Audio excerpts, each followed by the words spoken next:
Dawn huma l-affarijiet li jżommuna ħajjin. Ek saret ma' anzjana f'San Vincenz de Paul li ltqajna magħha s-sibt filgħodu meta kienu qed isiru diversi attivitajiet li jistimulaw il-moħħ.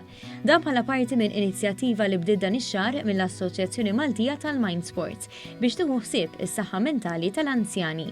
Tkellimna mal-President ta' din l-assoċjazzjoni Oliver Said li spjega l-logħob li qed isir mal-anzjani f'San Vincenz. Aħna nagħmlu 6 logħbiet differenti, għandna chess, drafts, backgammon, sudoku, mastermind u bridge.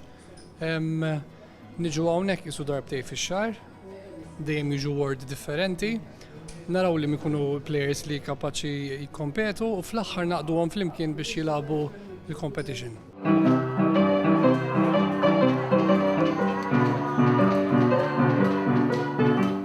Smajna minant l-anzjan infushom għaliex qed jieħdu pjaċir b'dan il-logħob.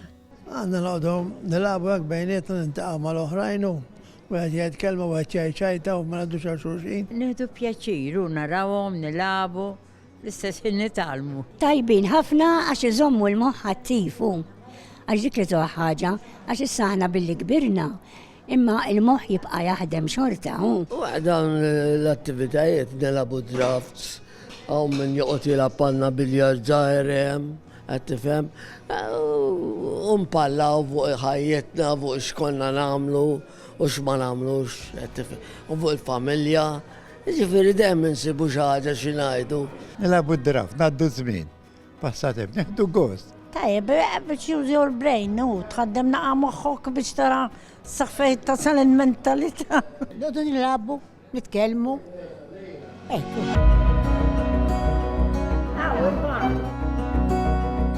Tkellimna wkoll ma' Lorin Farrugia, il-manager li tieħu ħsieb l-attivitajiet li jżommu lill-anzjani attivi f'San Vincenz. Ħassejna li jkun tajjeb għal dawn ir-residenti biex speċi jħadmu il-moħħ tagħhom u bekk jola l-IQ ta' dawn ir-residenti wkoll biex mhux jiksru wkoll minn dik ir-rutina ta' kuljum.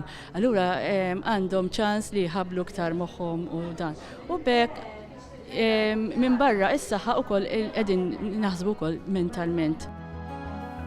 Wieħed irid iżomm f'moħħu wkoll li l-anzjani kienu qaċċana biex jerġgħu jissoċjalizzaw wara sentejn ta' pandemija li laqtet lil kulħadd iżda b'mod speċjali lilhom għaliex huma fost l-aktar vulnerabbli fis-soċjetà.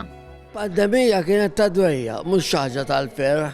Allura inti once li għaddiet din tħossok free, tħossok iktar ferħan u kontent. Inħossuna kontenti iktar li qegħdin naraw il-xulxin u qed nerġgħu niltaqgħu u nħaddmu moħħna u nkomplu sejrin bl-attivitajiet li kellna qabel. Tajbin ħafna, għax id-derri u mhux tiftakar dejjem fil-martu.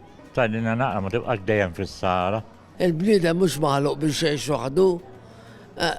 Laqas l-annimali ħseb wara bniedem. L-an tal-Assoċjazzjoni Maltija tal-Mind Sports huwa li dawn l-attivitajiet jinfirxu f'aktar djar tal-anzjani f'pajjiżna. Dan speċjalment wara r-rispons qawwi pożittiv li qed jirċievu mill-anzjani f'San Vincenz. Waħda minnhom kellha dan il-messaġġ għat-tim tal-organizzazzjoni. Keep it up biex nibqgħu sejrin tajjeb għax aħna dawn huma l-affarijiet li jżommuna ħajjin biex ngħidlek. Anke li nagħmluha mal-oħrajn. Nitkellmu, nisimgħu l-esperjenzi ta' xulxin, dejjem tajjeb dak.